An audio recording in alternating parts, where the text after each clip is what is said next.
This play is a classic because it is a beautiful, funny, vibrant, melodramatic, exciting, glorious miasma of queerness. This play is a classic because it combines history with humor, empathy, and a drag ball. There you go. There you go. This is our history. This is our legacy.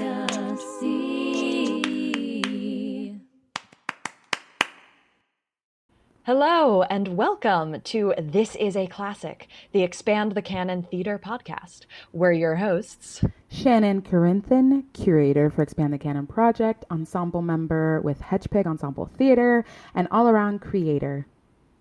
and me, Skye Pagan, curator for Expand the Canon and another member of Hedgepig Ensemble. And we're here to introduce you to some plays by women that are classics. Expand the Canon is a program of Hedgepig Ensemble, a Brooklyn-based company that reimagines the classics, creating a legacy of storytelling with gender equity at its core. By investing in the growth of our artists, we nurture an inclusive and collaborative community that creates artistically excellent work. So, Shannon, what are we here to talk about today? We're here to talk about The Drag by Mae West. If you thought LGBTQ plus culture was invented in the 1960s, think again. Witty, tragic, and vibrant, The Drag is an exquisite portrait of the existing LGBTQ plus community of the 1920s. Mae West crafts an eloquent history lesson mixed with joyful celebration. The Drag shows the perils of conversion therapy and the criminalization of homosexuality, while simultaneously presenting in delightful clarity the same joys, losses, warmth, and transgressive counterculture that our LGBTQ plus family feels to this day. Well, that sold me. Same. When are we seeing this? When are we seeing this? Hopefully very soon, because hopefully somebody is listening to this and will do this play. So, Shannon, you know me. You remember how annoying I have been about this play for approximately a year now. I think I've heard you talk about this play the most, for sure. It is indeed. It is a little bit, like it's a little bit of a bit at this point, Right. But also I do sincerely love this play. And I think what I love about it is many things. One, there's a drag ball on stage, Oof. which feels like sentence ending there. Like that should be. Yeah, that should just be it. That's why you produce this play. A drag ball. It's that. It's so.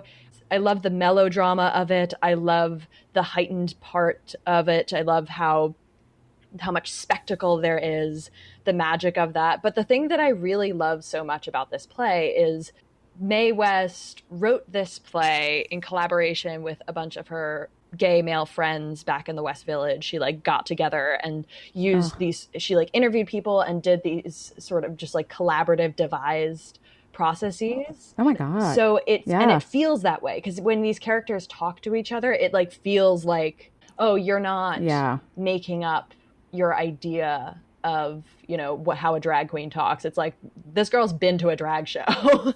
She knows. Could you imagine being there, like being a part of history? Because this play is now part of the canon. It really is. And I think, like, I mean, this play never got performed because, or didn't get performed on Broadway because it got censored for, you know, homophobic reasons. But so it is also part of a part of the legacy of queer history. And that's what I think is also so interesting about this play is it is a snapshot of a particular time in queer history. So it's the time of early conversion therapy. And, you know, it is talking about homosexuality and gayness and queerness as sort of a disease, which obviously problematic and bad. So it's like this part of this sort of traumatic, horrifying part of queer history, which, you know, is still to this day often overlooked, but also manages to weave in these really joyful elements and this celebration of, you know, queer friendship that feels authentic and spectacular, so that it's not just a tragedy, because we don't need more queer stories that are pure tragedy. That's, you know, we have enough of that. Right. So it's like you get this interesting history lesson, but at the same time, Get some joy. which is perfect. That's how I like my history lessons. Yeah, same. To think that this is still a subject that's relevant. Like, it's 100-year-old play that's still relevant. How insane is that? I know. And it's like, I also love so much, I mean, it's what you were saying in your little pitch of, you know, there's this also perception of like, gay people didn't exist before like the Stonewall riots, which is just like obviously not true. Super false. And, you know, like, do we know about the Romans? We know about the Romans. And like queerness has always been here. Queer people have always been here, vibing and throwing drag parties and living life. And this is like putting those stories front and center, which is also like quite transgressive for the time period. I mean, people weren't telling queer stories, especially, you know, for mainstream audiences, although obviously it didn't get performed for mainstream audiences because censors. Yeah. Okay, well, I'm thoroughly excited about this, but Skye, what is this play? Like, tell us what happens in this play. Oh, what happens in this play? So, set the scene. Dum dum. At the start of this play, we have two families, basically. We have a woman named Claire and her father, Dr. Richmond. So her father is a sort of controversial doctor. He is controversial because instead of believing that gay people are evil, as most people did, he believes that they are simply like sick with something, which is, want to be clear, deeply problematic. And the play doesn't necessarily endorse that belief, but like that's the sort of world they're living in. So anyway, so he's sort of investing in what is essentially like proto-conversion therapy. So he works with a lot of young gay men. And meanwhile, there's this other family, the Kingsburys.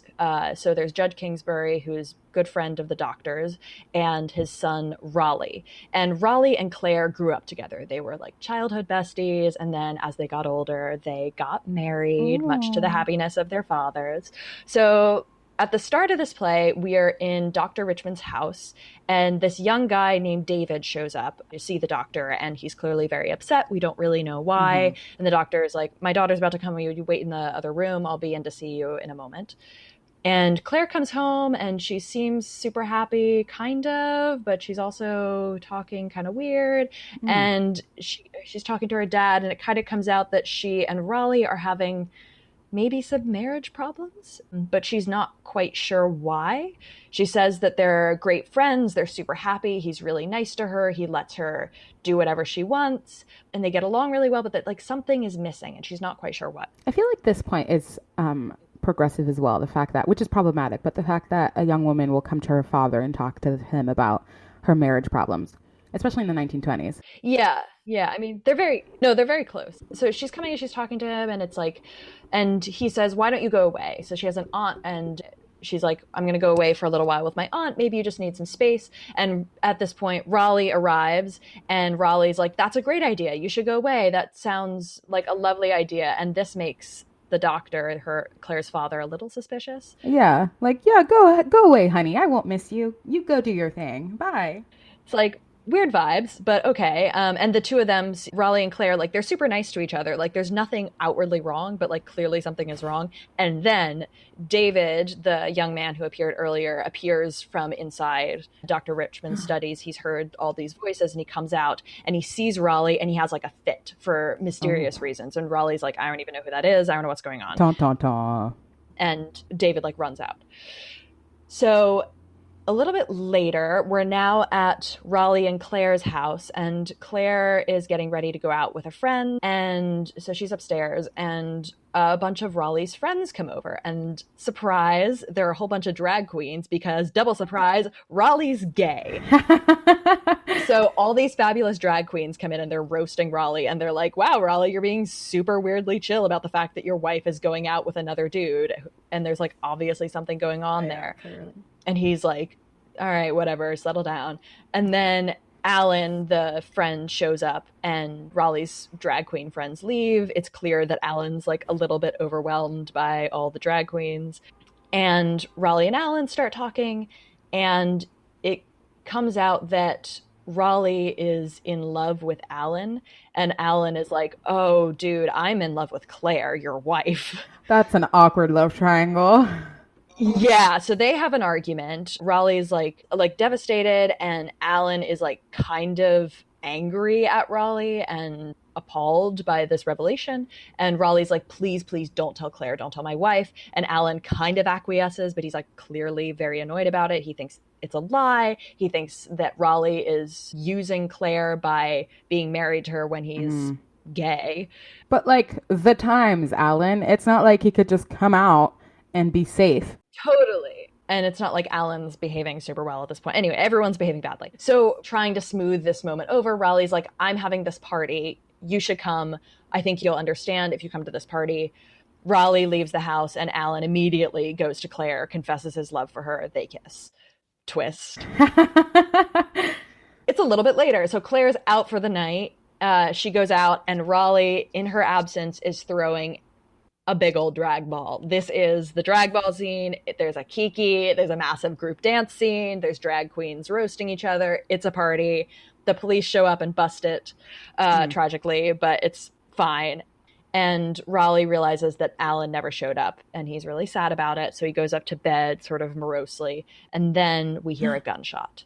So the police arrived, Raleigh's father, the judge, arrived, and it becomes clear that Raleigh was murdered. No. And the first suspect is Alan.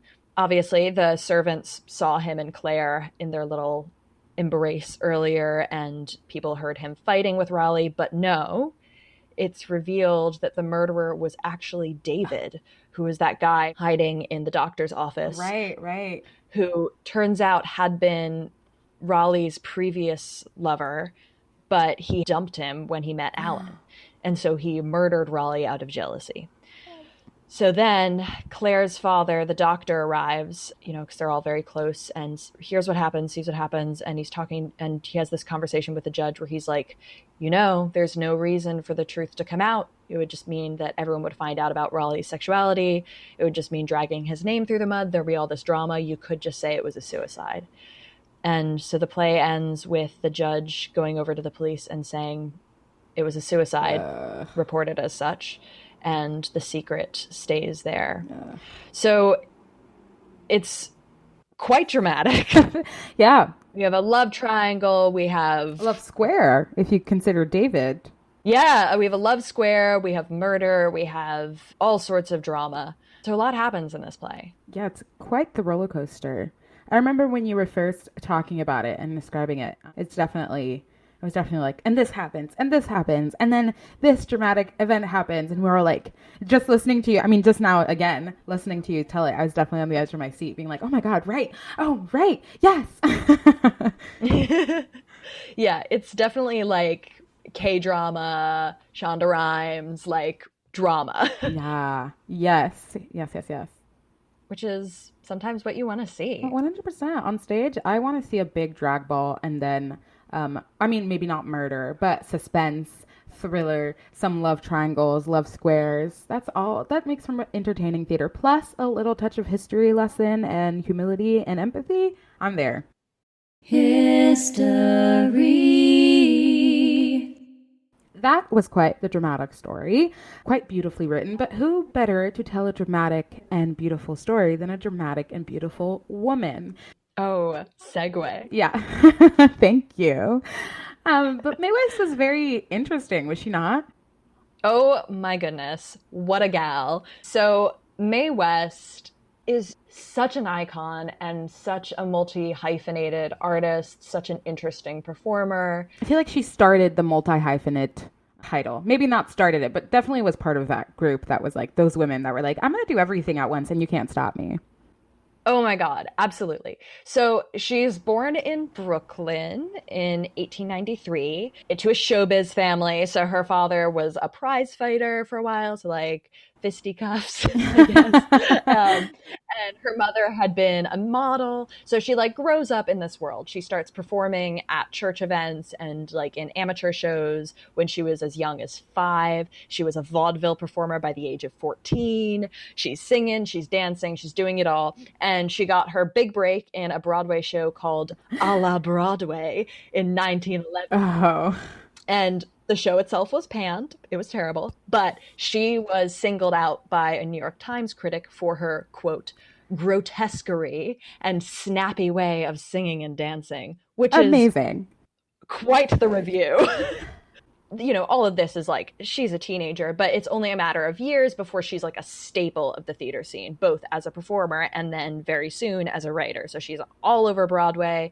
Her first starring role on Broadway was actually in a play that she wrote herself called Sex in 1926, which caused such an uproar amongst the censors of the time that the theater itself was raided and West was imprisoned for 10 days. I mean, how dare she write a play called Sex? You can't say that word. S-E-X. I know. Also, highly recommend. Very interesting play, very fun, wild story. There's also, so there's this wild fable, like who knows if it's true. There's all these crazy Mae West stories and it's like, you know, who knows if any of them are actually true, but like, we want you to enjoy this. So there's a story that like when she was, knew she was going to be imprisoned, when, you know, she had to show her, like go down to the police station, she showed up in a limo. Like just like living her absolute best life. But instead of dissuading Mae West from provoking the censors anymore, this experience actually only made her more successful because everyone, you know, people love drama. Yeah, and everybody wants what they can't have. I mean, the minute you tell us you can't have something for no good reason too, like they didn't have a good reason to be like, this play is banned other than it's salacious content. Everybody's like, I want to see this even more. Yeah, and it's not like it's like pornographic, and it's not, and also like even putting aside sort of puritanical beliefs about sexuality, like there's none of her writing was evil or like dealing in like weird propaganda or anything like that. It's just people were offended by a woman owning her sexuality and talking about it openly on stage. So she's quickly becomes like a total star. She's not only this great comic actress who's known for her quips and her like snappy one-liners, which you can find all over the internet, but also as this woman whose humor and her self-image was deeply rooted in her embracing of her sexuality. So because of this, she went on to play this like cat and mouse game with various religious groups and censorship boards and critics for the rest of her career, where like she'd write something, it would get like banned, or like people would try to shut her down, and then she'd just be back on the game. Although she did eventually leave Hollywood after like this crazy period of success where she was making movie after movie after movie, and she like abruptly leaves for almost 30 years because she just kept getting censored and she felt like she just couldn't work under those conditions. She felt like she couldn't produce work authentically that was, you know, artistically truthful and true to like what she wanted to make. So she just left. That's so frustrating. I know, it's incredibly frustrating, like brave, but also like clearly everyone loves what she's doing, but yet she has to leave because a few don't think that that's appropriate. And, you know, a lot of the reason she was getting censored was for, you know, this sort of, you know, how quote unquote salacious her work was, and like the undertones and overtones about sex and sexuality. But a lot of it was also her politic. So she was a very early proponent of the women's liberation movement, but she was also an early supporter of gay rights and queer rights, which is like way before that was even remotely okay by general societal standards.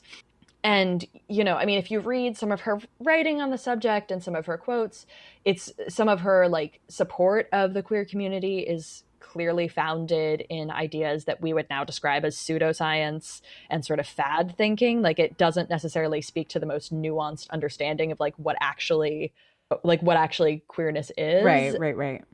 But that, I don't think that necessarily negates the fact that she was still incredibly outspoken and willing to stand up for the rights of queer people to live, to love openly, to just go about their business. So she's getting censored for all of that as well. You know, there are producers that don't want to be associated with her because of her political beliefs, in addition for the work she's producing. Their loss, clearly. clearly. So she dies in 1980 after this career that is like truly like 80 years long almost, spanning stage and vaudeville and radio and film, both on stage and off, as a performer and a writer. And to this day, I mean, she's just renowned for her witty sense of humor and her brashness and her shameless ownership of her own sexuality, especially in a time when women were not supposed to be brash and funny and owning their sexuality. And she has this great quote she apparently once said of, "You only live once, but if you do it right, once is enough." She originated YOLO. She originated YOLO. We have Mae West to thank everyone for YOLO.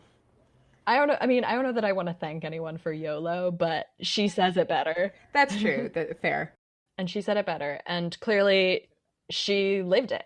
I mean, she had a wild life and achieved incredible successes and was and is an icon of pop culture and of women's liberation and sexual liberation in this country, and should be celebrated for that. Legacy. All right, and now we have a scene from the drag taking place at the infamous drag ball between two infamous drag queens. So here we have Basil Rodericks reading for Kate and Royston Scott reading for Winnie. Take it away. My God! If it isn't Kate! How do you do? How do you do? Your face is very familiar, but I don't know where to put it. Don't you remember? I'm the girl that jumped out the window when the wagon drove up. Oh, yes, of course. But, dearie, you should have stayed with us. We had a grand time. The police were perfectly lovely to us. Why, the minute I walked into jail, the captain said, "Well, Kate, what kind of cell would you like to have?" And I says, "Ooh, any kind will do, Captain, just so it has a couple of peepholes in it. I crave fresh air."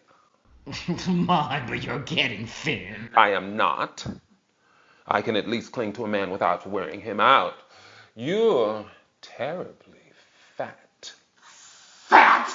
I should say not. I'm the type that men prefer. You don't say. At least I can go through the Navy Yard without having all the flags drop to half-mast. Listen, dearies, pull in your Ariel. You're full of static. I'm just the type that men crave, the type that binds them up. Why, when I walk up 10th Avenue, you can smell the meat sizzling in Hell's Kitchen. By the way, I saw your husband the other day. Which one, dearie? Which one? The bootlegger. And what he told me about you was enough. What did he tell you? Oh, I did not. Anyway, I only took 2 puffs off the horrid old thing. And cigarettes make me deathly sick. One never can tell. My dear, I forgot to tell you about my operations. I've had so many operations, I look like a slot machine. I had my face lifted the other day, and when I got home, I looked in the mirror and it dropped. Why, I have a perfect triangle here. That's nothing. I have one that's a zigzag. That's nothing, dearie. I have a gash from here to here.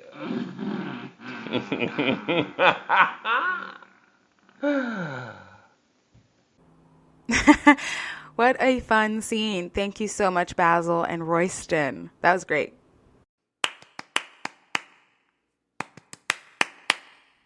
Thank you for joining us for the drag edition of This is a Classic, the Expand the Canon podcast.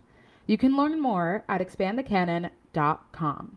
For info on what's up next, you can follow us on Instagram, At Hedgepig Ensemble Theater, Facebook, /Hedgepig Ensemble Theater, or join our mailing list at hedgepigensemble.org.